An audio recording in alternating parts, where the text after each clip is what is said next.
Sukarno was determined to absorb Netherlands, New Guinea into Indonesia. Rebuffed by the West, Australia included, he turned to the communists. Mr. Khrushchev, making a brief call at Bali, was rounding off his 12-day tour of Indonesia. A friendly and attractive welcome had been laid on for him in the famous island. No doubt Indonesians were delighted with his offer of a huge credit in return for neutrality. Anyway, they put on a good show in his honor.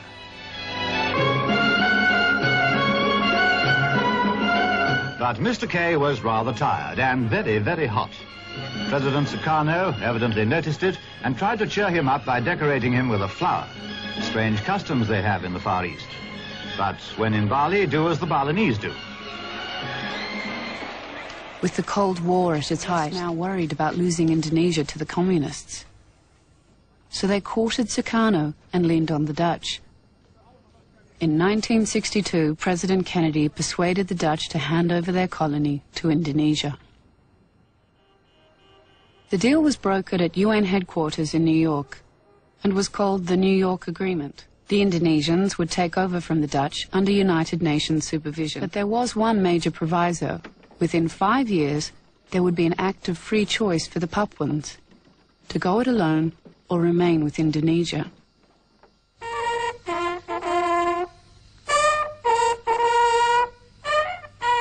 Hollandia, late 1962. The Dutch flag and the West Papuan Morning Star come down together. For the Dutch, a hasty and unceremonious retreat. For the indigenous Papuans, a Cold War sellout. We were devastated because the New York Agreement was arrived at without the involvement of the Papuans. Right from the beginning, from the process leading up to the ratification of the agreement itself in August 1962. So it was just an imposed agreement. I think the Dutch had vigorously worked out a program, a 10-year program for independence, and suddenly they more or less walk out, and we felt betrayed. As I conclude this report, sir, the atmosphere here is one of uncertainty and sadness. The joy of living has gone from the community. Dutch families are leaving with a few days' notice. A considerable number of West Papuans are bound to be resentful if the territory is handed over to the Indonesians without an opportunity for self-government guaranteed. Indeed, sir, an unhappy business. P.J. Mollison, Australian Liaison Officer, Hollandia, December 1962. Some people accused the Dutch of treason. We had promised them independence and now we were handing them over to another country. And they were not happy with that at all. Today, President Sukarno of Indonesia began a triumphal inspection of newly won West New Guinea, which he'll take over from the United Nations later this week. During his tour, he visited the capital Sukarnapura, formerly known as Hollandia, and Merauke, which is near the Papuan border. Pat Burgess, Sukarnapura, April 1963, filing for Reuters news agency.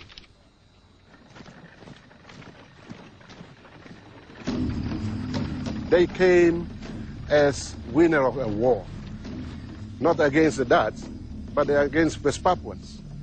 So they walked in, they come in, and they go everywhere with their full, like on war, on the barrel of the gun.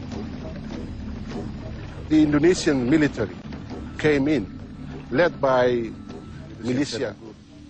They were the informant.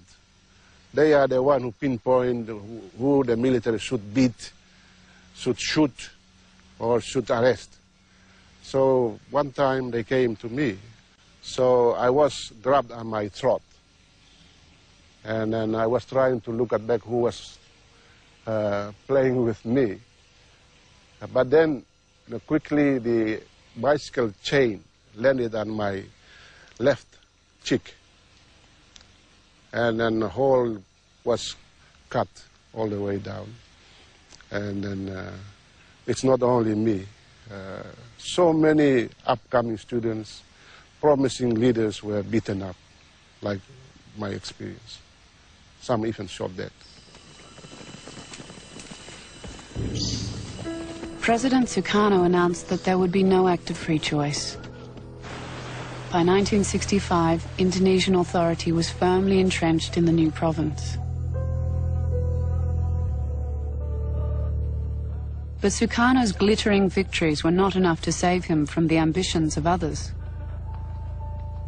I, President, Supreme Commander of the Armed Forces of the Republic of Indonesia, appoint Major General Suharto, and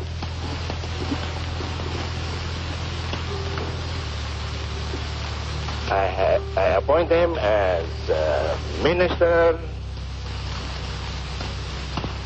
Commander of the Army.